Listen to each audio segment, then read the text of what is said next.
वो बहनें माताएं अगर चाहें तो गुरु की कृपा पाकर, गुरु की दीक्षा पाकर, गुरु की शिक्षा पाकर वो बहुत महान बन सकती है। ज्ञानेश्वर जी की बहन मुक्ताबाई कैसी पवित्र आत्मा थी, कैसी महान आत्मा थी। और ये भारत में, महाराष्ट्र में जो संत हुए हैं उनको जन्म देने वाली भी तो एक नारी थी।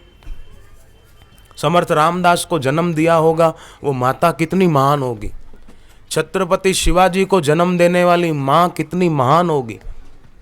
नामदेव जी को, संत तुकाराम जी को जन्म देने वाली माताएं वो इसी महाराष्ट्र की थी। तो ये महाराष्ट्र बड़ी पवित्र भूमि है। महाराष्ट्र की धरती भक्तों की धरती है। महाराष्ट्र की धरती संतों को अवतार देने वाली पवित्र धरती है। याद शक्ति बढ़ानी हो, अगर परीक्षा में अच्छे नंबरों से पास होने हो, तो आप भी अभी से संत तुकाराम जी की तरह भगवान के नाम के रंग में अपने को रंग दें। होली के रंग में तो कई अपने को रंग देते हैं। किसी का बंदर जैसा चेहरा बना देते हैं काला, किसी का लाल मुंह वाले बंदर जैसा चेहरा बना देते हैं। तो विद्यार्थी खास ध्यान दें कि अभी से, इसी उम्र से आप सद्गुणों के पक्षपाती बन जाओ। सद्गुणों के पक्षपाती माना पक्का कर लो कि अब हम अपने जीवन में ये फिल्मों को महत्व नहीं देंगे, अपने जीवन में हम ईश्वर के नाम को महत्व देंगे। सारस्वत्य मंत्र बापू बच्चों को देते हैं। विद्यार्थी वो सारस्वत्य मंत्र जप करते हैं तो उनकी याद शक्ति बहुत बढ़िया हो जाती है। तो आपको याद शक्ति बढ़ानी है विद्यार्थी, याद शक्ति ज़्यादा बढ़ानी है ना।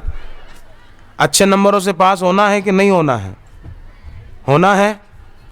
तो आप एक काम करो, एक तो रोज सूरज देवता को जल देना, दूसरा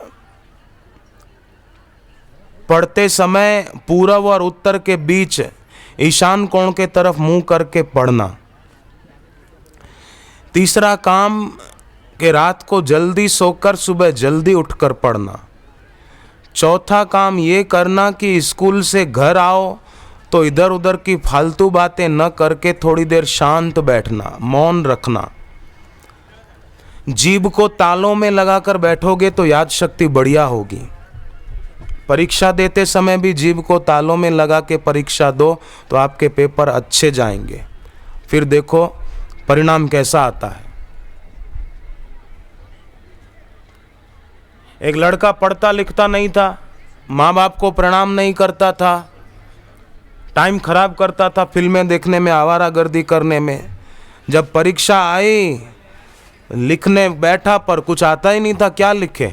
तो पेपर कॉपी में लिख दिया, परीक्षक महोदय कईयों की किस्मत तेरे हाथ है, अगर पास कर दे तो क्या बात है।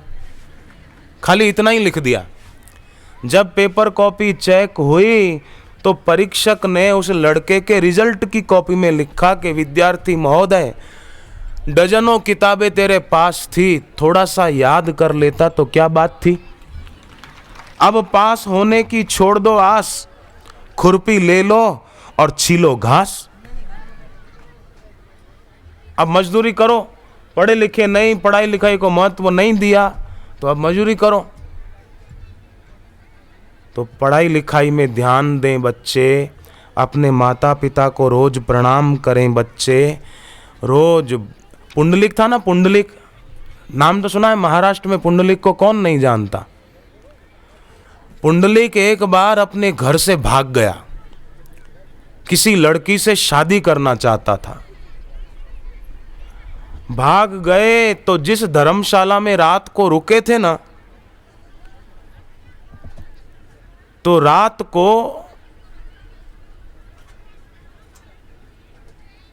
धर्मशाला के मैनेजर को वो सपना दिख रहा है। पुंडलिक धर्मशाला में जहां सोया था, सपने में क्या देखा कि गंगा जी नारी का रूप लेकर आई है और धर्मशाला के मैनेजर को कह रही है कि तुम्हारी धर्मशाला में अमुक नंबर के कमरे में जो लड़का ठहरा है उसको मेरे किनारे माने गंगा जी में नहाने नहीं देना, वो नहाने आएगा तो मैं मैली हो जाऊंगी, मैं अपवित्र हो जाऊंगी। वो अपने माँ बाप का अपमान करके, अपने माता पिता का दिल तोड़ के, अपने माँ बाप के दिल की भावनाओं को ठेस पहुंचा के इधर आया है। ऐसा आदमी, अपने माँ बाप का अपमान करने वाला आदमी अगर मेरे पानी में नहाएगा तो मैं अशुद्ध हो जाऊंगी, उसको नहीं आने देना। वो माँ बाप से धोखा करके आया है। ऐसा स्वप्न पुंडलिक ने देखा तो उसकी आंख खुल गई और मन में सोचने लगा कि इतना पाप लगा मेरे को, मेरे माँ बाप का दिल तोड़ने का, माता पिता के दिल को ठेस पहुंचाने का। तो वो उसी क्षण भागा, अपने माँ बाप के पास पहुंच गया, माफी मांगी और खूब सेवा करने लगा, खूब सेवा की। भक्ति भी थी, सेवा करने से उसका दिल और पवित्र हुआ तो भक्ति बढ़ने लगी, तो भगवान का सुमिरन भी करता और उसकी सेवा भक्ति ऐसी फली कि भगवान प्रकट हो गए। उस समय पुंडलिक अपने पिता की चरण सेवा कर रहे थे, पिता के पैर दबा रहे थे। भगवान ने कहा, पुंडलिक देख, मैं तुम्हारी सेवा से खुश होकर आ गया हूं। तो पुंडलिक ने कहा, थोड़ी देर ठहरो, मैं अभी पिताजी की सेवा कर रहा हूं, बाद में आपके पास आता हूं। पिता को छोड़कर नहीं गया। बोलो, भगवान ने कहा हम तो थक गए, तो पुंडलिक ने ईंट सरका दी कि लो इस पे आराम करो थोड़ी देर, मैं अभी आता हूं।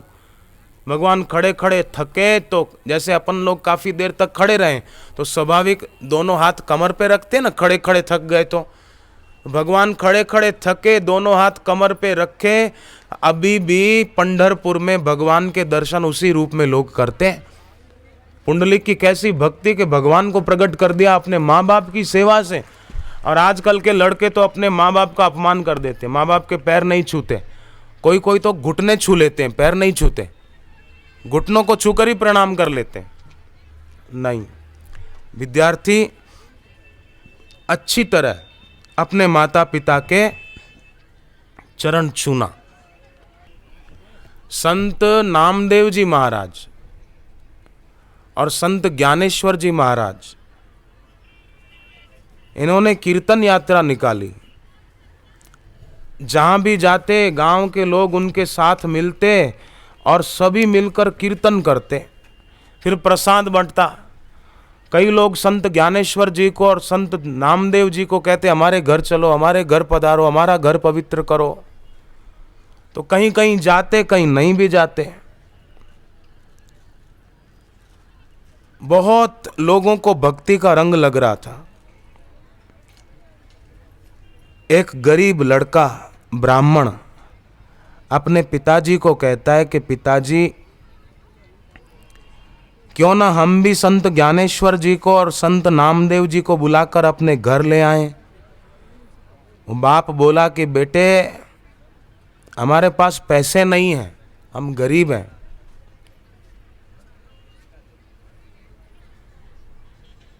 संत आएंगे तो भोजन बनाना पड़ेगा, कुछ भक्त भी आएंगे, आसपास के लोग आ जाएंगे तो सबका भोजन बनाना पड़ेगा, अपने पास उतने पैसे ही नहीं है। तो लड़का रो पड़ा। तो लड़के की माँ बोली कि मेरे पास एक सोने की चैन बची है पतली सी। पति को बोला वो आप ले जाके बेच दो और उससे जो पैसे मिले उनसे सीधा सामान ले आओ। ठीक है। लड़का बाप बेटा दोनों मिलकर गए, संत ज्ञानेश्वर जी के चरणों में प्रणाम किया, प्रार्थना की हमारे घर पधारो। पहले तो उन्होंने मना कर दिया, पर फिर वो बच्चा जब रोने लगा तो बच्चे की भक्ति देखकर दोनों संतों ने हाँ कह दिया कि हम आएंगे। अब तैयारी होने लगी कि दोनों संत आएंगे, भक्त भी आएंगे, भोजन बनाना है सबके लिए। चैन सोने की बेच दी। कैसी श्रद्धा! कहलाने वाले बड़े बड़े लोग तो खाली दिखावे के ही होते हैं। सच्चा सेवा का काम तो मध्यम वर्गीय लोग ज्यादा कर लेते हैं। बाकी तो महाराष्ट्र में कहावत है ना, जेवड़े मोटे तेवड़े खोटे, ऐसी कहावत है।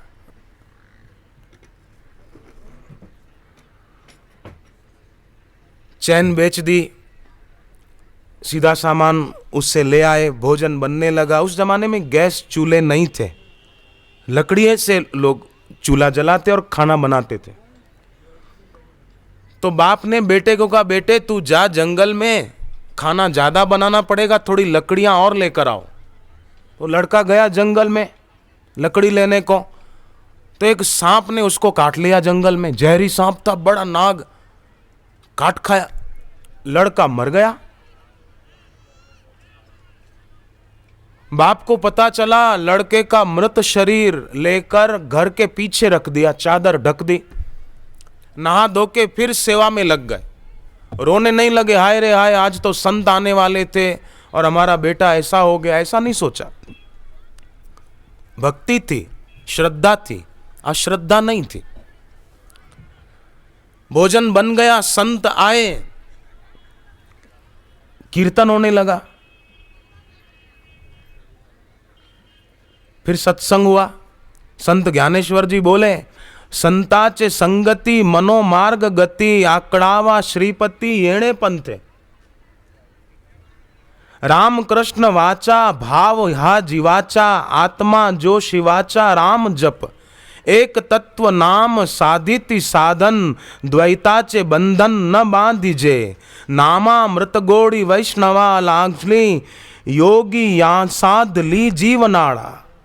सत्वर उच्चार प्रहलादि बिंबला, उद्धवा लादला कृष्ण दाता। ज्ञान देव महणे नाम है सुलभ, सर्वत्र दुर्लभ विरला जागे। ऐसी संतों की वाणी गूंजने लगी, कीर्तन होने लगा। विठ्ठल विठ्ठल विठ्ठला, हरि ओम विठ्ठला। विठ्ठल विठ्ठल विठ्ठला, हरि ओम विठ्ठला। विठ्ठल विठ्ठल विठ्ठला, हरि ओम विठ्ठला। विठ्ठल विठ्ठल विठ्ठला, हरि ओम विठ्ठला। विठ्ठल विठ्ठल विठ्ठला, हरि ओम विठ्ठला। विठ्ठल विठ्ठल विठ्ठला, हरि ओम विठ्ठला। विठ्ठल विठ्ठल विठ्ठला, हरि ओम विठ्ठला। विठ्ठल विठ्ठल विठ्ठला, हरि ओम विठ्ठला।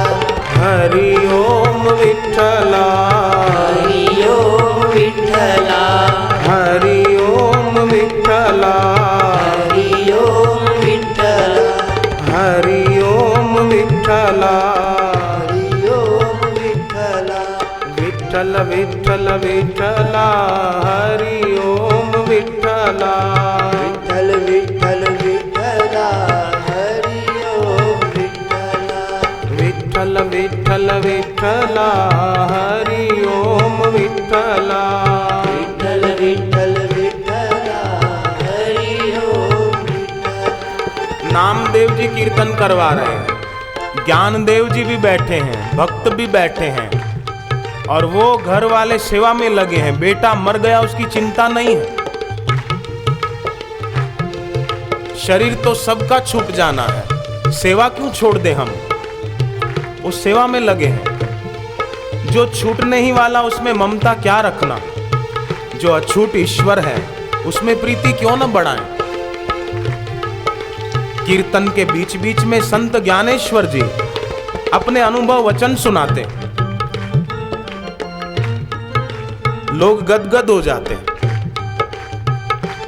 वो लड़का जो मर गया उसके मां बाप भी सुन के भाव विभोर हो जाते हैं।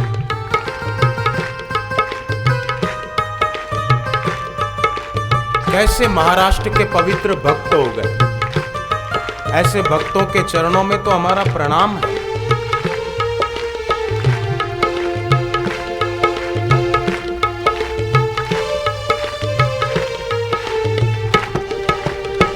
विठ्ठल विठ्ठल विठ्ठला, हरि ओम विठ्ठला। विठ्ठल विठ्ठल विठ्ठला, हरि ओम विठ्ठला। विठ्ठल विठ्ठल विठ्ठला, हरि ओम विठ्ठला। विठ्ठल विठ्ठल विठ्ठला, हरि ओम विठ्ठला। हरि हरि हरि मंत्र हा शिवाचा, महंती जे वाचा तया मोक्षः। संत ज्ञानेश्वर जी कहने लगे, ज्ञान देवा पाठ नारायण नाम। पाविजे उत्तम निज स्थान। संत ज्ञानेश्वर जी की वाणी है। हरि हरि हरि मंत्र हा शिवाचा, महंती जे वाचा तयाम मोक्ष। शिव शंकर जी ने जिस हरि नाम का जप किया, उस हरि नाम का कोई भी जप करेगा तो उसको मोक्ष की प्राप्ति होगी। नारायण नाम पाठ से साधक को निज स्वरूप का, परमात्मा का साक्षात्कार हो जाता है। पाविजे उत्तम निज स्थान। संत ज्ञानेश्वर की वाणी।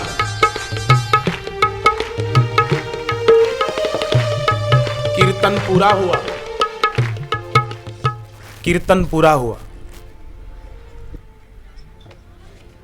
अब संतों के आगे भोजन की थाली लाए, दूसरा एक थाल भगवान को भोग लगाने के लिए। नामदेव जी ने आंख बंद की, भगवान को भोग लगाने की तैयारी। नामदेव जी हाथ जोड़ के भगवान को प्रार्थना कर रहे हैं कि भोग स्वीकार करो। परंतु नामदेव जी ने आंख खोली और कहा कि आज भगवान भोग स्वीकार नहीं कर रहे हैं, जरूर कुछ गड़बड़ है, क्या बात है। तब वो लड़के के पिताजी आए, बोले कोई बात नहीं, हम लोग ब्राह्मण हैं, हमने नहा धोकर खूब शुद्धि से भोजन बनाया है, कोई अशुद्धि नहीं है, हमारी हक की कमाई का ये प्रसाद है, आप भगवान को भोग लगाओ। तो नामदेव जी ने फिर हाथ जोड़े।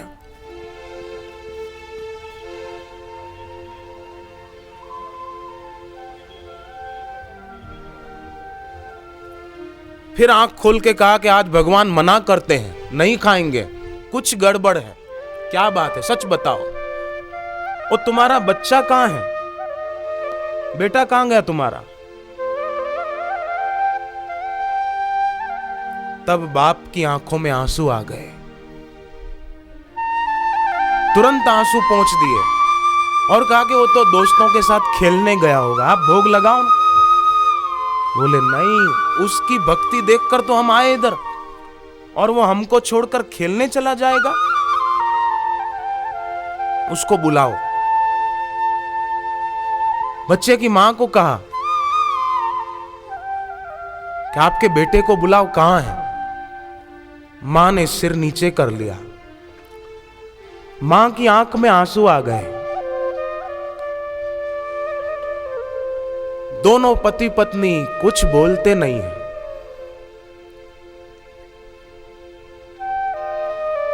ज्ञानेश्वर जी उन दोनों को देख रहे थे। संत ज्ञानेश्वर जी ने आंख बंद करके सारी बात समझ ली कि क्या गड़बड़ है। तब ज्ञानेश्वर जी के दिल से उनके लिए आशीर्वाद निकला कि कैसे ये भक्त हैं, इनका बेटा मर गया, सांप ने काट खाया तो उसका शरीर पीछे रख दिया इन्होंने और नहा धो के फिर सेवा में लग गए, कैसी इनकी भक्ति है, धन्य धन्य धन्य है।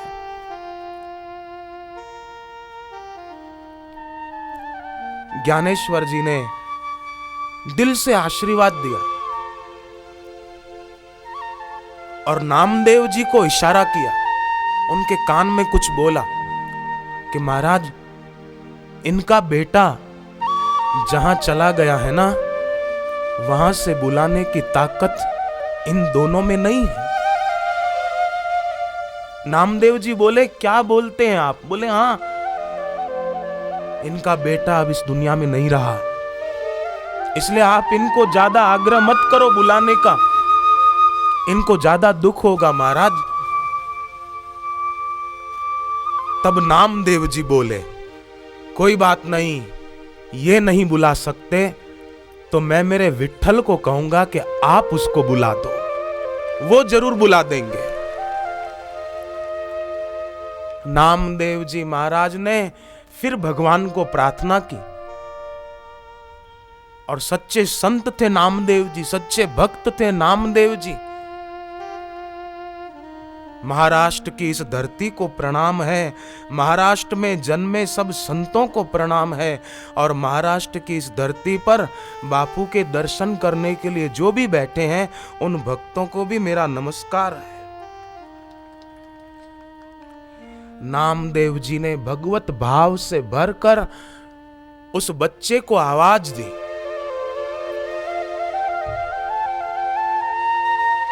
और संत की आवाज की गूंज त्रैलोक्य में वंदनीय होती है। उनकी पुकार मानो गगन को चीर कर उसके पार चली गई। उनकी आवाज मानो ईश्वर की आवाज हो गई।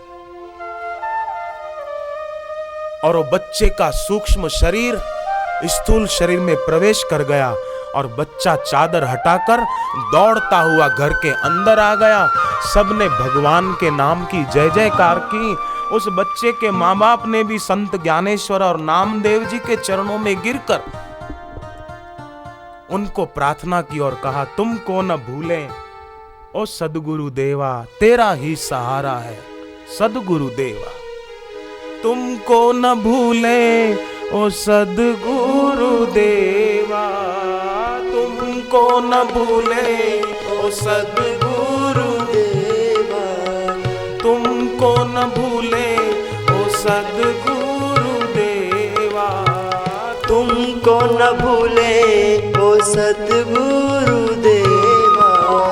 तेरा ही सहारा है सदगुरु देवा, तेरा ही सहारा है सद्गुरु देवा। तुमको न भूले ओ सदगुरु देवा, तुमको न भूले ओ सद्गुरु देवा। तेरा ही सहारा है सदगुरु देवा, तेरा ही सहारा है सद्गुरु देवा।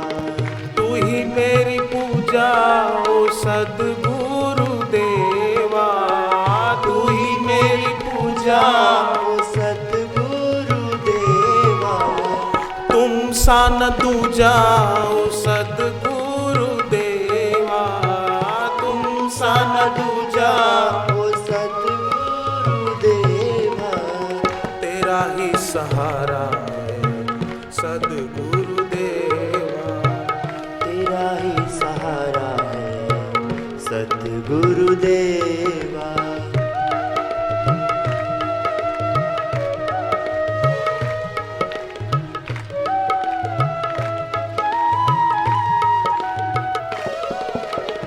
ये सारा जग है माया का दीवाना, ये सारा जग है माया का दीवाना। कहीं नहीं है इसका ठिकाना, कहीं नहीं है इसका ठिकाना।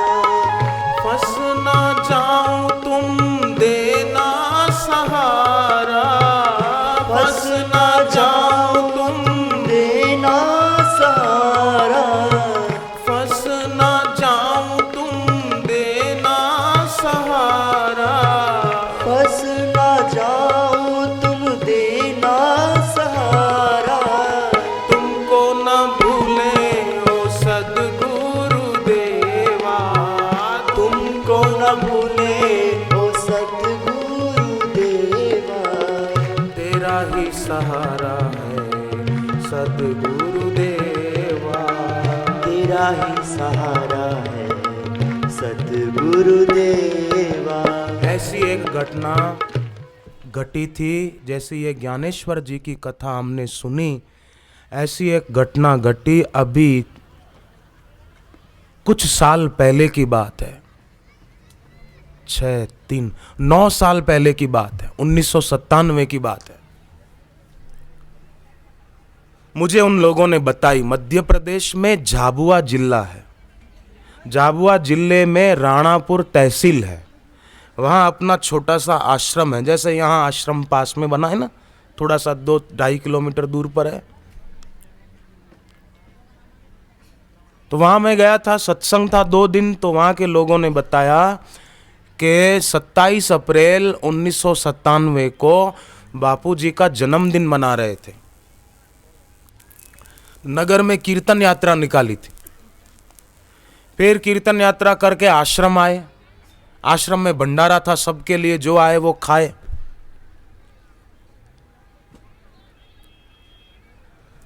सेवाधारी रसोई घर वाले वहाँ सेवा कर रहे थे। बाकी के लोग सत्संग में बैठे थे, कीर्तन चल रहा था कि सत्संग हो रहा था।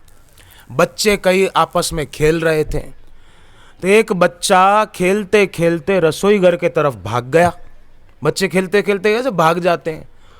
तो वहाँ इलेक्ट्रिशियन की असावधानी से वो जो पंप लगा था पानी खींचने का, उसका तार खुला रह गया था। बच्चा का हाथ उस तार पे चला गया। बच्चे को लगा करंट। बच्चा चिल्लाया, और अब इतना जोरों का करंट, पंप लगा हुआ है, उसमें कितना करंट होगा। बच्चा चिपक गया। लोगों ने शोर मचाया, कनेक्शन काटा गया, पर बच्चा तो उल्टे मुंह फिर गिर पड़ा पानी से भरी हुई कढ़ाई में।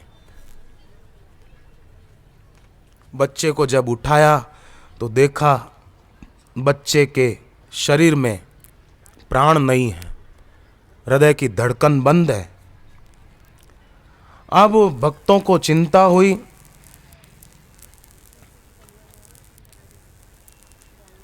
कोई माला लेकर महामृत्युंजय मंत्र जपने लगा, कोई गुरु मंत्र जपने लगा, कोई ओम नमः शिवाय जप करने लगा, कोई श्री आशारामन का पाठ करने लगा। ऐसा माहौल हो गया वहां पर। उन लोगों ने बताया, हम सब की पुकार और प्रार्थना ने ऐसा चमत्कार दिखाया कि बापूजी के चित्र से, तस्वीर से एक ज्योत निकली, और वो ज्योति उस बच्चे के शरीर में प्रवेश कर गई। थोड़ी देर में तो बच्चे ने आंख खोली। फिर उसको जो थोड़ी चोट लगी थी वो हॉस्पिटल में मलहम पट्टी करा दी। वो बच्चा फिर आश्रम में आया और बोला, आज तो मैं प्रसाद आश्रम में ही खाऊंगा। और अभी भी वो बच्चा सकुशल है। अब तो बड़ा हो गया, ये 9 साल पहले की बात है, सन 97 की घटना है। पूरा नगर राणापुर इस घटना का साक्षी है। संत ज्ञानेश्वर जी के वचन कितने सत्य है कि जो हरि हरि हरि जप करते हैं उनको मोक्ष मिल जाता है। चिंता से मोक्ष, वासना से मोक्ष, दुखों से मुक्ति, जन्म मरण से मुक्ति। कैसी महिमा है इस हरि नाम की। पर दुर्भाग्य उन लोगों का कि मनुष्य जन्म पाकर सत्संग में नहीं जा पाते, ज्ञानी गुरु से दीक्षा नहीं ले पाते, माला लेकर जप नहीं कर पाते। सुबह उठे, खाया पिया, बस पैसा ज माजा देवा है।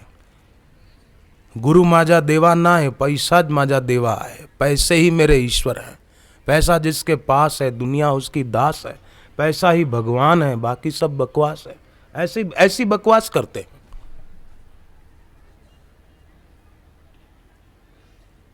पैसा माजा देवा है, माजा मूलाज माजा शालिग्राम है। शालिग्राम भगवान और कोई नहीं, मेरा बेटा ही मेरा शालिग्राम, उसी की पूजा करूं। कराग्रे वसते लक्ष्मी, ना ना ना। कराग्रे वसते ब्रेडम, कर मध्य बिस्किटम, कर मूले चाय पात्रम, प्रभाते कप दर्शनम। प्रभाते कर दर्शनम नहीं।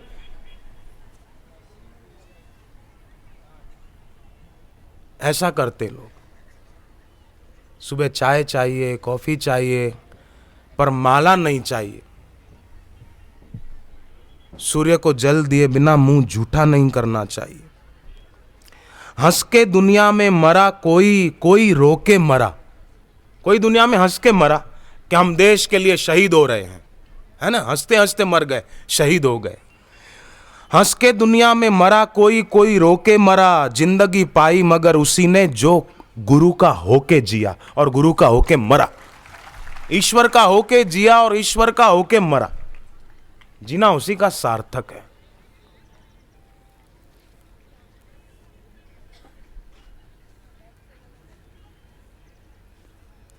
एक आदमी शराब बहुत पीता था, बड़ा भाई उसको समझाता कि भाई तुम दारू नहीं पियो, पर वो मानता ही नहीं था। बोले तुमको क्या पता, तुम चुप रहो, सुना देता था। कई लोग ऐसे होते हैं, उनको अच्छी बात बताओ तो वो मानते नहीं हैं, उनकी बुद्धि विपरीत होती है, विपरीत। बुरी बात सही लगती है, सही बात बुरी लगती है। जैसा आज हमारे देश में चल रहा है, गर्भपात जैसे महापाप को परिवार नियोजन की संज्ञा देते हैं। कैसी बुद्धि है। पशुओं की हत्या को मांस का उत्पादन बोलते हैं, धार्मिकता को सांप्रदायिकता बोलते हैं, धर्म विरुद्ध को धर्मनिरपेक्ष बोलते हैं। कोई युवान, कोई बहन सत्संग में जाते हैं तो उनको फिर और कॉलेज के, स्कूल के कई आवारा लड़के बोलेंगे अभी से क्यों जाते हो सत्संग में, क्या जरूरत है, ये कोई उम्र है सत्संग में जाने की, ये कोई उम्र है दीक्षा लेने की। अरे भैया, मृत्यु का कोई भरोसा है, कब आ जाए, कब शरीर मर जाए, कोई पता है? नहीं पता। तो भक्ति में लगना कितनी अच्छी बात है। युवावस्था में, बचपन में भक्ति करना कितनी अच्छी बात है। तो वो शराबी मानता नहीं था। एक दिन बड़े भाई ने कहा कि मैं जा रहा हूं दूसरे शहर, तेरी भाभी मायके गई हुई है, तू कल सुबह मेरे ससुराल जाना और भाभी को ले आना, पर देख ज्यादा दारू पीकर मत जाना, और मेरे ससुर कुछ पूछे तो हाँ के ना में जवाब देना, फालतू बकवास मत करना ज्यादा, ठीक है? बोले ठीक है। बड़े भाई गए बाहर गांव। अगले दिन सुबह ये उठा, सोचा बड़े भाई ने ज़्यादा पीने को मना किया है, थोड़ा पीने को मना नहीं किया, तो उसने थोड़ा पिया। फिर गया अपने भाई के ससुराल, खाया पिया, वहाँ पर खूब उसका स्वागत हुआ। शाम को जब गपशप करने बैठे तो भाई के ससुर ने पूछा कि क्यों, गांव में सब मज़े में है? तो उसको याद आई बड़े भाई की बात कि हाँ के ना में जवाब देना है, ज़्यादा बोलना नहीं है। गांव में सब मजे में हैं? वो बोला हाँ। तो मेरे दामाद मजे में थे? बोला ना। हाँ के ना में जवाब देना, पहले हाँ बोला तो अब ना। गांव में सब मजे में हैं? बोले हाँ। मेरे जमाई मजे में थे? बोले ना। तो तबीयत बहुत खराब थी? बोले हाँ। तो कुछ सुधार हुआ? ना। अभी हालत बहुत गंभीर है? बोले हाँ। वो जिंदे तो हैं? ना। तो क्या मर गए? बोले हाँ। अब घर में सब रोने लग गए कि भाई हमारे दामाद मर गया। तो इसने कहा आप रोते क्यों हो, मैं तो मेरी भाभी को ले जाने के लिए आया हूं। बोले अब तेरी भाभी तो विधवा हो गई। अब वो अकेला आ गया घर। अगले दिन बड़े भाई आए, बोले क्यों तेरी भाभी को लेने नहीं गया था? बोले गया था ना, पर आपके ससुर ने कहा कि मेरी भाभी तो विधवा हो गई। बड़े भाई ने थप्पड़ मारी कि मैं जिंदा बैठा हूं तेरा बड़ा भाई, तेरी भाभी विधवा कैसे हो जाएगी? जरूर तू दारू पी के गया होगा। बोला हाँ। तो शराब पीने से आदमी की बुद्धि भ्रष्ट हो जाती है, पर सत्संग सुने, भक्ति करे, जप करे, सेवा करे तो उसकी बुद्धि का विकास होता है, वो महान बनता है, उसके मनोरथ भगवान की कृपा से पूरे होते हैं। मुझे पूना में एक परिवार ने बताया, बोले हमारे सिर पर 10 लाख रुपए का कर्जा था, हम बहुत चिंता में रहते थे, पर बापू का सत्संग सुना, फिर दीक्षा भी ली और जप करने लगे सुबह जल्दी उठ के। कई लोग तो 7 बजे तक सोते रहते हैं, आलसी। नहीं, सूरज उगने के पहले जरूर उठ के नहा लेना चाहिए, कुछ भी हो जाए। सुबह सूरज उगने के बाद भी जो सोते रहते हैं उनके घर से लक्ष्मी चली जाती है, पर सूरज उगने के पहले उठकर नहाकर जो जप करते हैं, अपने हाथ से दिया करते हैं, दिया जलाते हैं ना, कहावत है संत समाज में, जो सुबह उठकर दिया करते हैं भगवान उनको बहुत कुछ दिया करते हैं। इसलिए सुबह अपने हाथ से दिया जलाओ और दिया जलाते समय एक मंत्र बोलो, शुभम करोति कल्याणम, शुभम करोति कल्याणम। दिया जलाओ जब भी सुबह या शाम को तो ये बोला करो, शुभम करोति कल्याणम, शुभम करोति कल्याणम। आरोग्यं सुखसम्पदम् आरोग्यं सुखसम्पदम् शत्रुवृद्धिविनाशं च शत्रुवृद्धिविनाशं च शत्रुवृद्धिविनाशं च शत्रुवृद्धिविनाशं च दीपज्योति नमोस्तुते दीपज्योति नमोस्तुते दीपज्योति नमोस्तुते। दीपज्योति नमोस्तुते। ये दिया जलाते समय बोलो, और जब सूर्य भगवान को जल चढ़ाओ तब बोला करो मन में, एहि सूर्य सहस्त्रांशो एहि सूर्य सहस्रांशो एहि सूर्य सहस्त्रांशो एहि सूर्यो सहस्रांशो तेजो राशे जगत्पते तेजो राशे जगत्पते तेजो राशे जगत्पते अनुकंपय मां भक्त्या अनुकंपय मां भक्त्या अनुकंपय मां भक्त्या अनुकंपय मां भक्त्या ग्रहणार्घ्यं दिवाकर ग्रहणार्घ्यं दिवाकर ग्रहणार्घ्यं दिवाकर ग्रहणार्घ्यं दिवाकर। तो ये सूर्य को जल देते समय बोले। तुलसी का पत्ता बहुत फायदा करता है। बच्चे अगर तुलसी के पत्ते रोज खाएं तो उनकी याद शक्ति बढ़ेगी। पर तुलसी का पत्ता तोड़ते समय भी एक मंत्र बोल के फिर पत्ता तोड़ो तो वो प्रसाद हो जाएगा। तुलसी का पत्ता तोड़ते समय बड़ा सरल मंत्र है, ओम सुप्रभाय नमः ओम सुप्रभाय नमः। कितना सरल मंत्र है तुलसी तोड़ते समय, ओम सुप्रभाय नमः ओम सुप्रभाय नमः ओम सुभद्राय नमः ओम सुभद्राय नमः ओम सुभद्राय नमः ओम सुभद्राय नमः। ये तुलसी का पत्ता तोड़ते समय कोई बोले ना तो वो तुलसी का पत्ता उसके लिए प्रसाद का काम करेगा, औषधि का काम करेगा। पर तुलसी का पत्ता रविवार को नहीं तोड़ना, नहीं तो पाप लगता है। रविवार को, द्वादशी तिथि को, एकादशी का दूसरा दिन तुलसी नहीं तोड़नी चाहिए। पूनम को और अमावस्या को 4 दिन तुलसी नहीं तोड़नी चाहिए। बाकी के दिनों में तोड़े तो ये मंत्र बोलकर। और सूरज उगने के बाद, सूरज उगने से पहले तुलसी को छूना नहीं चाहिए। घर में तुलसी रखनी चाहिए ईशान कोण में, और पूजा की जगह पर गंगा जल। ऐसे घर में सुख शांति बढ़ती है। बेटा है, विद्यार्थी सुनना, हाँ, वो समझो बेचारा गणित में कमजोर है, उसको नहीं आता है गणित का कुछ भी, बहुत कम अंक आते हैं उसको गणित में। तो बेटे को क्या करना चाहिए? बेटा गणित की किताब लेकर, जो उसकी पाठ्यक्रम की है गणित की, वो लेकर अपने पिताजी के पास जाए, अपनी माँ के पास जाए, और बाप क्या करे कि अपना बायां हाथ गणित की किताब पर रखे और दायां बेटे के सिर पर रखे यहां, और मन में शुभ संकल्प करे, उसको आशीर्वाद दे। बस इतना करे रोज, तो वो बेटा गणित में जो 30-40% लाता है वो 70 और 80 अंक लाने लगेगा। एकदम उसके रिजल्ट में फर्क पड़ जाएगा। माँ बाप भले अनपढ़ हो, उनको गणित का कुछ भी नहीं आता हो, पर माँ बाप के दिल में एक बेटे के लिए शुभ कामना होती है, आशीर्वाद होता है। पर जो बेटे बेटियां अपने माँ बाप का अपमान करते हैं वो फिर उनके आशीर्वाद से वंचित रह जाते हैं। इसलिए कभी भी अपने माँ बाप का अपमान मत करो। घर में बूढ़े माता पिता हैं तो उनकी सेवा करो। आजकल देखो भारत में वृद्धाश्रम खोलने पड़ते, सेवाभावी संस्थाएं वृद्धाश्रम खोलती। वृद्धाश्रम समझते ना आप, बूढ़े लोग वहाँ रहें, क्या जरूरत है हमारे भारत में वृद्धाश्रम? ये वो भारत देश है जहाँ पुंडलिक ने अपने माँ बाप की सेवा करके भगवान को प्रकट कर दिया। श्रवण कुमार ने अपने माँ बाप को कांवड़ में बिठाकर तीर्थ यात्रा कराई। भगवान राम ने वनवास देने वाली कैकेयी को जननी माँ कहकर प्रणाम किया। ये वो भारत देश है। और उस भारत देश में वृद्धाश्रमों की जरूरत पड़े, बूढ़े लोगों के लिए वृद्धाश्रम क्यों, किस लिए?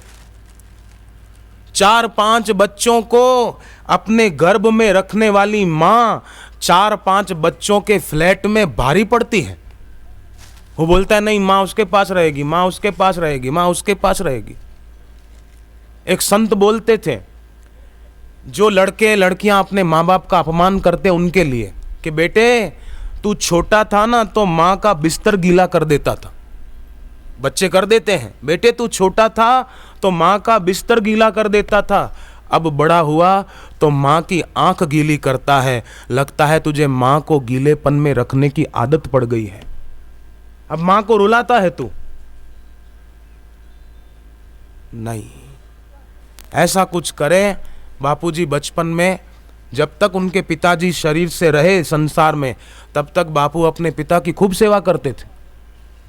जो श्री आशा रामायण पढ़ते हैं उन्होंने पढ़ा होगा, पुत्र तुम्हारा जगत में, पिताजी फिर आशीर्वाद देते थे। सेवा करते ना, भीष्म पितामह ने अपने बाप की सेवा की तो बाप ने आशीर्वाद दे दिया, तुम्हारी जब इच्छा होगी तभी तुम मरोगे, नहीं तो मौत तुमको मार नहीं सकेगी, ऐसा आशीर्वाद बाप ने दिया। बापू देर रात तक सेवा करते अपने पिताजी की, बहुत रात तक पैर दबाते, भरे कंठ पितु आशीष पाते, पुत्र तुम्हारा जगत में सदा रहेगा नाम, गुरुवर सदा रहेगा नाम, लोगों के तुमसे सदा पूर्ण होंगे काम, लोगों के तुमसे सदा पूर्ण होंगे काम। और आज लोगों के काम पूरे हो रहे हैं, कितनी शांति मिल रही है, कितना आनंद आ रहा है। ये धरती भी पावन हो गई और आश्रम की भूमि तो अब बापूजी के चरण पड़ने से तीर्थ होगी, तीर्थ। वहाँ पर कुटीर की परिक्रमा करके कोई जप ध्यान करेंगे मौन रखकर, तो देखो कैसे उनके घर में, उनके हृदय में भक्ति बढ़ती और सुख शांति बढ़ती है। अब ऐसा भी होगा, ये तीर्थ धाम की स्थापना हो गई। आप सबको खूब खूब बधाई हो कि आपके यहाँ एक तीर्थ का निर्माण हो गया है। मेरे तीर्थ चारों धाम, गुरुद्वारा और गुरु नाम। ज्ञानेश्वर जी महाराज बोलते थे, ज्ञानेश्वरी गीता के 13वें अध्याय में लिखा हुआ है, व्याख्या में आप पढ़ सकते हैं, मैंने तो पढ़ी है ज्ञानेश्वरी गीता। उसमें लिखा है, गुरु का द्वार शिष्य के लिए सब धर्मों का सार है। वहां जो पहुंचा समझो उसने सारे तीर्थों की यात्रा कर ली। मेरे तीर्थ चारों धाम, गुरुद्वारा और गुरु नाम, मेरे तीर्थ चारों धाम, गुरुद्वारा और गुरु नाम, मेरे तीर्थ चारों धाम, गुरुद्वारा और गुरु नाम, मेरे तीर्थ चारों धाम, गुरुद्वारा और गुरु नाम, गुरुद्वारा और गुरु नाम करते हैं पूर्ण काम, गुरुद्वारा और गुरु नाम करते हैं पूर्ण काम। मेरे तीर्थ चारों धाम, गुरुद्वारा और गुरु नाम, मेरे तीर्थ चारों धाम, गुरुद्वारा और गुरु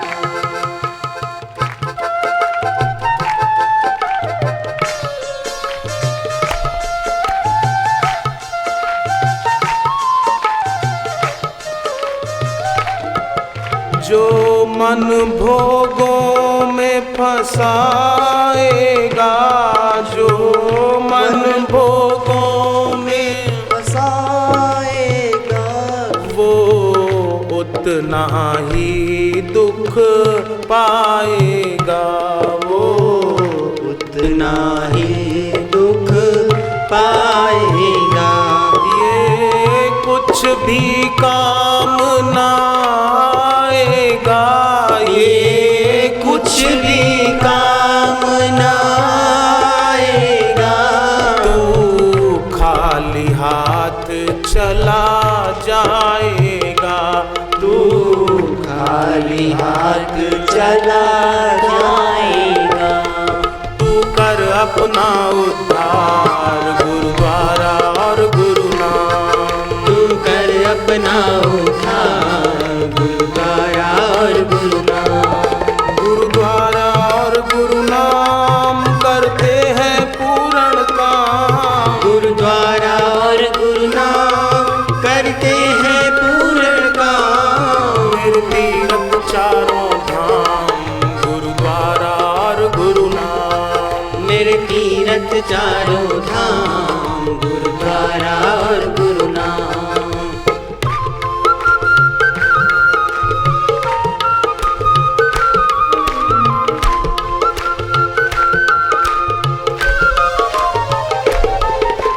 भोग रोग से वो ही छुड़ाते। भोग रोग से वो ही छुड़ाए। जन्म मरण से वो ही छुड़ाते। जन्म मरण से वो ही छुड़ाते। जन्म मरण से वो ही छुड़ाते। जन्म मरण से वो ही छुड़ाते। इन्हें कोटि कोटि प्रणाम गुरुद्वारा और गुरु नाम। इन्हें कोटि कोटि प्रणाम गुरुद्वारा और गुरु नाम। गुरुद्वारा और गुरु नाम करते हैं पूर्ण काम। गुरुद्वारा और गुरु नाम करते हैं पूर्ण काम। मेरे तीर्थ चारों धाम गुरुद्वारा और गुरु नाम। मेरे तीर्थ चारों धाम गुरुद्वारा और गुरु नाम। मेरे तीर्थ चारों धाम गुरुद्वारा और गुरु नाम। मेरे तीर्थ चारों धाम गुरुद्वारा और गुरु नाम। गुरुद्वारा और गुरु नाम। गुरुद्वारा और गुरु नाम। गुरुद्वारा और गुरु नाम। गुरुद्वारा और गुरु नाम। तो कभी जाकर मौन बैठे, थोड़ा जप किया, थोड़ी देर ध्यान किया, कभी थोड़ी शरीर से सेवा भी कर ली तो क्या है।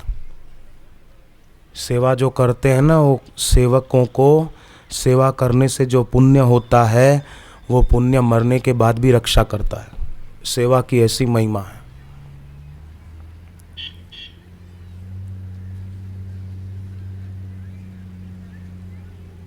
सेवा कोई भी मिल जाए, सेवा छोटी बड़ी नहीं होती।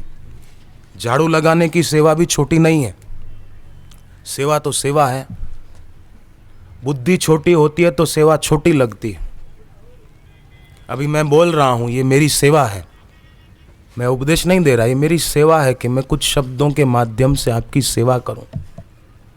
और कोई सेवक ऐसा भी है जिसकी बिछाने की सेवा हो, यहाँ पर झाड़ू लगा देने की सेवा हो, यहाँ पंडाल में आने वाले भक्तों को बिठाने की व्यवस्था की सेवा हो। सेवा सेवा है, वो भी सेवा है, ये भी सेवा है। आप भी सेवा कर रहे हैं, मैं भी सेवा कर रहा हूँ। मैं बड़ा हो गया ये बात में कोई दम नहीं है। फर्क इतना ही है, मैं यहाँ बैठ के सेवा कर रहा हूँ, आप उस सुनने का वो पुण्य कमा रहे हैं, और पंडाल में या भंडारे में या कहीं भी सेवक वहाँ सेवा कर रहे हैं। सेवा है, सेवा। सेवक बनने में भला है, स्वामी बनने में भला नहीं है। स्वामी बनना कोई मजाक भी नहीं है। इसलिए सेवक, हनुमान जी सेवक कहलाना पसंद करते हैं। राम दुआरे तुम रखवारे, राम काज करिवे को आतुर। और सच्चा सेवक वो कभी संसार के सुख की इच्छा भी नहीं करेगा। सच्चा सेवक तो सेवा किसके प्रताप से उसको इतनी शांति, इतनी खुशी अंदर मिलेगी। ये आयोजन जिन लोगों ने किया, तो उनको पूछो उनके हृदय में अभी कितनी खुशी, कितनी प्रसन्नता है। और इस आयोजन में जिन्होंने तन मन धन से सेवा की होगी, उन भाइयों बहनों को पूछो उनके दिल में कितनी खुशी, कितनी प्रसन्नता है। जिन्होंने भी अपने घर से कुछ इस सत्कर्म में लगाया होगा, उनका अंतरात्मा कितना धन्यवाद देता होगा कि हमारी सेवा सफल हो गई। इतने लोग यहाँ आकर कीर्तन कर रहे हैं, सत्संग सुन रहे हैं। भगवान उन पर कितना राजी होते होंगे। पर कई तो ऐसे होते हैं, एक सेठ अपने घर से पूजा करके निकला, आधे रास्ते से लौट कर आया, घर का दरवाजा खटखटाया, अंदर से आवाज आई, कौन? बोले मैं हूँ। दरवाज़ा खोला, बेटे ने खोला दरवाज़ा। बोले क्यों पिताजी दुकान पे नहीं गए? बोले दुकान पे पहुंचने ही वाला था कि याद आया कि पूजा के कमरे में जो दिया जलाया था उसमें घी बहुत बाकी बच गया था। पूजा तो पूरी हो गई थी, तो सोचा कि दिया बुझा के आऊं तो घी कल काम आएगा। तो लड़का बोला पिताजी थोड़ा सा घी बचाने के लिए आप इतना दूर से चल कर आए। बोले क्या हो गया, घी तो बचेगा। तो पिताजी चलकर आने में आपके जूते घिसे होंगे, उसका क्या? बोले बेटे मैं तेरा बाप लगता हूं, जूते पहनकर नहीं आया, बगल में दबा कर आया हूं। ऐसे लोग होते हैं। वो सेठ नाम मात्र का सेठ था, बाकी क्या खाक सेठ। अच्छे काम में पैसा न लगा है जरा सा। अब पूजा के स्थान पर दिया जलाया है और घी थोड़ा सा बचा तो के बुझा दो दिया, कल काम आएगा।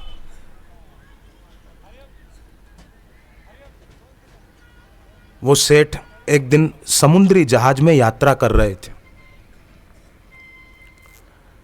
जहाज के कप्तान ने कहा आंधी बहुत तेज चल रही है, जहाज कंट्रोल से बाहर हो गया है और अब लगता है कि जहाज डूब जाएगा और हम भी मर जाएंगे। एक ही उपाय है, सब लोग प्रार्थना करो। सब प्रार्थना करने लगे। ये सेठ ने भी प्रार्थना की, अगर हम बच गए भगवान तो मेरा जो एक दूसरा मकान है उसकी कीमत है 5 लाख रुपए, मैं वो बेचकर पैसे गरीबों की सेवा में लगा दूंगा। प्रार्थना की, ईश्वर ने मानो उनकी प्रार्थना स्वीकार कर ली और तूफान रुक गया, आंधी शांत हो गई, बरसात बंद हो गई, जहाज किनारे लग गया। तब वो सेठ ने सोचा कि अरे मैंने प्रार्थना करने में जल्दबाजी कर दी, बचने वाले तो थे ही, मैंने बेकार में घोषणा कर दी कि मकान बेच के उसका पैसा गरीबों की सेवा में लगाऊंगा। चलो कोई बात नहीं, मैं भी आखिर कम नहीं हूं। तो गरीब लोग आते बोलते कि आपने कहा था मकान बेच के पैसा सेवा में लगाऊंगा, लगाओ। सेठ ने क्या किया, मकान जो बेचने का था उसके बाहर दरवाजे पर एक बिल्ली बांध दी, रस्सी से बिल्ली, और घोषणा की जिसको मकान खरीदना हो, मकान की कीमत खाली 1 रुपया, खाली 1 रुपया मकान की कीमत, पर साथ में बिल्ली खरीदनी पड़ेगी, बिल्ली की कीमत 5 लाख रुपया। कोई बोले बिल्ली क्या करेंगे, हमको मकान दे दो 1 रुपए में। बोले नहीं, बिल्ली तो खरीदनी ही पड़ेगी, 5 लाख रुपए की बिल्ली, मकान की कीमत 1 रुपया। एक सेठ ने कहा ठीक है, अब कोई बात नहीं, 5 लाख 1 उसको दे दिया। सेठ तो पैसे लेकर चलते बने। तो गरीब लोग आए उनके घर के बाहर, आपने कहा था पैसे सेवा में लगाएंगे मकान बेचकर, तो अब लगाओ। सेठ ने 1 रुपये का सिक्का दिया, बोले लो मूंगफली लेके खाओ। बोले 5 लाख उसका क्या? सेठ ने कहा मैंने कहा था मकान बेच के उसका पैसा सेवा में लगाऊंगा, मकान तो मैंने 1 रुपये में बेचा है, बिल्ली की कीमत 5 लाख है। अब इस काम में तो बहुत बुद्धि दिखाते हैं, पर अपना कल्याण करने में बुद्धि लगाए ना, कि मेरा जीवन बर्बाद हो रहा है, मुझे सत्संग में भक्ति में रुचि नहीं हो रही। देखो भाई, एक बात बड़ी पते की है, मेहरबानी करके आप ध्यान देना तो आपको बहुत प्रेरणा मिलेगी। संसार के भोगों में जिसकी रुचि है उसको संसार के भोग मिले न मिले इसमें शंका है, पर जिसकी सांसारिक भोगों में रुचि है उसका विनाश जरूर होगा। कौरवों का विनाश हुआ कि नहीं हुआ? आप बताओ। रावण का विनाश हुआ कि नहीं हुआ? कंस का विनाश हुआ कि नहीं हुआ? हिटलर और सिकंदर का विनाश हुआ कि नहीं हुआ? परंतु जिसकी भगवान में, भगवत प्राप्त गुरु में प्रीति है, उसको इसी जन्म में भगवान का साक्षात्कार हो कि न हो, परंतु उसका कल्याण जरूर होगा। ये बात बिल्कुल पक्की है, क्योंकि उसकी भगवान में, सत्संग में, गुरु में प्रीति है, तो उसका विनाश नहीं होगा, उसका विकास होगा, विकास होगा।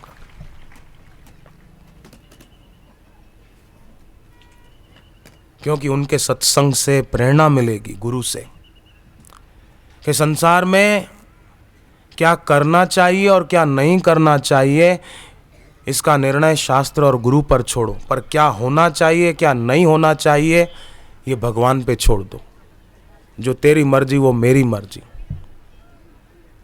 ऐसा इसमें भला होगा। हरियाणा में एक नगर है छोटा सा, उस नगर का नाम है चरखी दादरी। ध्यान से सुनना। सत्संग सुनने के लिए बैठ पाना ये भी एक पुण्य की बात है, भाग्य की बात है। तुलसी पूर्व के पाप से हरि चर्चा न हुआ है। पाप होते हैं ना तो सत्संग अच्छा नहीं लगता। पाप होते हैं तो फिर बहाना बना के आदमी भागेगा कि मेरे को इधर जाना है, मेरे को उधर जाना है, मेरे को ये काम है, मेरे को ये काम है। अरे भैया, दूसरा काम होगा कि नहीं इसमें तो शंका है, पर मरना होगा कि नहीं इसमें कोई शंका नहीं है, वो तो जरूर होगा। तो क्यों बहाना बनाना, मेरे को ये काम है, मेरे को वो काम है। जिंदगी जब तक रहेगी फुर्सत ना होगी काम से। कुछ समय ऐसा निकालो, प्रेम कर लो भगवान से। सारी जिंदगी दुनिया का करते रहते हैं, ऐसा मौका तो कभी कभी मिलता है, रोज रोज थोड़ी मिलता है। और जिनके पुण्य होते हैं ना वो तो दूर दूर से भी आ जाते हैं, 50-100 किलोमीटर दूर से भी सत्संग सुनने आ जाते हैं। और पुण्य नहीं होंगे ना, पास में रहता होगा फिर भी आ नहीं पाएगा, सुन नहीं पाएगा। जैसे बुखार आता है तो भूख नहीं लगती, ऐसे ही पाप ज्यादा होते हैं तो सत्संग में बैठने की रुचि नहीं होती। पर वे बड़भागी होते हैं जो बैठ पाते हैं, उनके पाप नष्ट हो जाते हैं।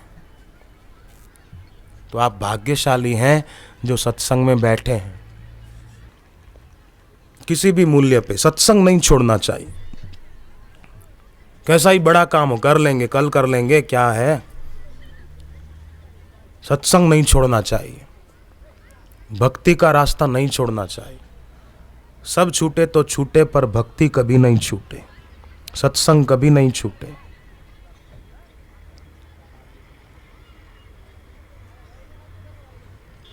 बहुत अच्छा होगा। तो चरखी दादरी में एक भाई साहब, उनका नाम संजय भाई, सन 2003 में उनकी पत्नी ने एक लड़के को जन्म दिया। 1-1.5 महीना बीता तो उनको पता चला कि ये लड़के को दिखता नहीं है आंखों से। आंखें बिल्कुल लगे कि देख रहा है पर इसको दिखता नहीं है। तो दिल्ली गए बड़े डॉक्टरों के पास। डॉक्टरों ने कहा इतने 1000 रुपये खर्चा होगा, पर आपका लड़का फिर देख पाएगा कि नहीं ये हम गारंटी नहीं देते। आप पैसे भर दो इतने 1000 रुपये, 1 सप्ताह के बाद इसका ऑपरेशन करेंगे। तो उन्होंने कुछ 1000 रुपये भर दिए। तारीख तय हो गई ऑपरेशन की, 7 दिन के बाद जाना है। तो इन्होंने घर पर आकर शल्य चिकित्सा होगी तब होगी, पर दैवी चिकित्सा शुरू कर दी। अनुष्ठान शुरू किया पति पत्नी ने। पानी भर के रखते और उसमें देखकर माला लेकर जप करते। फिर श्री आशा रामायण पढ़ते। गुरु चरण रज शीश धरी, हृदय रूप विचार, श्री आशा रामायण कहो, वेदांत को सार, धर्म कामार्थ मोक्ष दे, रोग शोक संहार, भजे जो भक्ति भाव से, शीघ्र हो बेड़ा पार। ऐसा पाठ करते, पानी में देखते।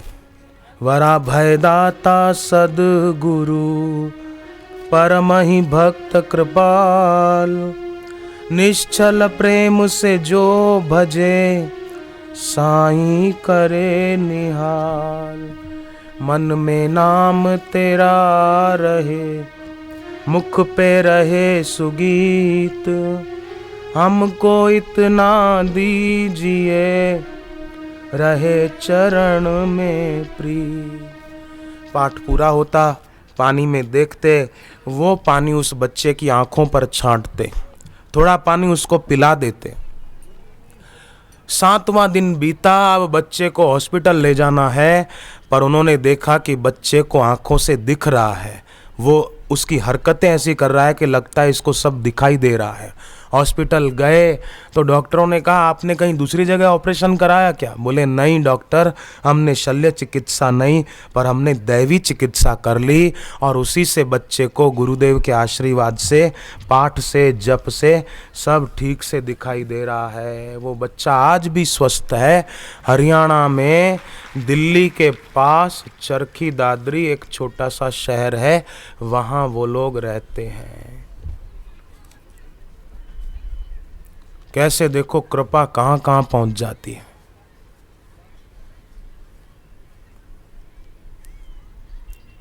फूल की तस्वीर ले सकते हैं, फूल की सुगंध की तस्वीर ले सकते हो आप कोई?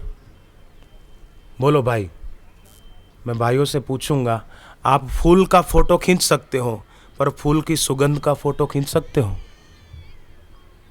शहद की तस्वीर ले सकते हो पर शहद में जो मिठास है उसकी तस्वीर ले सकते हो कोई? धरती की तस्वीर खींच सकते हो पर धरती के अंदर जो रस है, जो मिर्ची को तीखा कर देता है, गन्ने को मीठा कर देता है, उस रस की तस्वीर खींच सकते हो कोई? यहाँ जमीन खोद कर देख सकते हो कि धरती में ऐसा तो क्या है जो मिर्ची उगाता है, गेहूं उगाता है, जिससे चावल तैयार हो जाते हैं? कोई उसकी तस्वीर खींच सकता है भाई? नहीं खींच सकता। सूर्य की तस्वीर खींच सकते हैं पर सूर्य की किरणों में कितनी शक्ति है उसकी तस्वीर नहीं खींच सकते। ऐसे ही गुरु की तस्वीर खींच सकते हैं पर गुरु के अंदर कितनी शक्ति है उसकी तस्वीर नहीं खींच सकते, उसको आंखों से देख नहीं सकते, उसका अनुभव कर सकते हैं। जैसे साधक की बात बताई आपको, इन्होंने कैसे अनुभव कर लिया।